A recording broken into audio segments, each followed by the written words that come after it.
Bulacan செய்திகள் வாசிப்பவர் கீர்த்தி சதீஷ். நாங்கள் நிறுத்த மாட்டோம். அமெரிக்கா நிரந்தர அவமானத்தை சந்திக்கும் வரை நாங்கள் நிறுத்த மாட்டோம் என ஈரான் எச்சரித்துள்ளது. அமெரிக்க ஜனாதிபதி டொனால்ட் ட்ரம்ப் நாட்டு மக்களுக்கு ஆற்றிய உரையின் போது தெரிவித்த கருத்துக்களுக்கு ஈரான் ராணுவம் கடுமையான பதிலடி கொடுத்துள்ளது. அமெரிக்கா நிரந்தர அவமானத்தை சந்திக்கும் வரை தற்போதைய போர் நீடிக்கும் என்று ஈரான் எச்சரித்துள்ளது. ஈரானின் அரசு ஊடகத்தில் மத்திய தலைமையகத்தின் செய்தி தொடர்பாளர் கதம் அல் அன்பியா வெளியிட்ட அறிக்கையில், எங்கள் ராணுவ ஆற்றல் மற்றும் எங்கள் ஆயுதங்கள் குறித்த அமெரிக்காவின் உளவு தகவல்கள் முழுமையற்றது.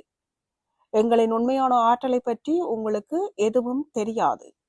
எங்களின் முக்கியமான ஏவுகணை உற்பத்தி தளங்கள், நீண்ட தூர தாக்குதல் ட்ரோன்கள், நவீன வான் பாதுகாப்பு அமைப்புகள், மின்னணு போர் மற்றும் சிறப்பு ஆயுதங்களை நீங்கள் அழித்து விட்டதாக எண்ண வேண்டாம்.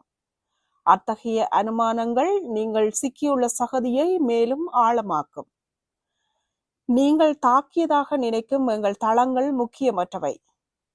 எங்களின் முக்கிய இராணுவ உற்பத்தி உங்களுக்கு தெரியாத மற்றும் உங்களால் ஒருபோதும் அடைய முடியாத இடங்களில் நடைபெறுகிறது. எங்களின் ஏவுகணைகள், ட்ரோன்கள் மற்றும் ஆயுத தளங்களை அடைய நீங்கள் முயற்சி செய்ய வேண்டாம். நீங்கள் தவறாகவே அதனை கணிப்பீர்கள். உங்களால் எதையும் சாதிக்க முடியாது. எங்கள் கண்ணியம் மிக்க அன்புக்குரிய முஸ்லிம் தேசத்துக்கு எதிராக நீங்கள் தொடங்கிய போருக்கு நீங்கள் விலை கொடுத்தே ஆக வேண்டும். நீங்கள் நிரந்தர அவமானத்தையும் வருத்தத்தையும் சரணடைதலையும் சந்திக்கும் வரை இந்த போர் தொடரும். நீங்கள் ஏற்கனவே பெற்ற கடுமையான அடிகளின் தொடர்ச்சியாக எங்களிடமிருந்து மேலும் பேரழிவை ஏற்படுத்தும் தாக்குதல்களை எதிர்பார்க்கலாம் என ஈரான் தெரிவித்துள்ளது.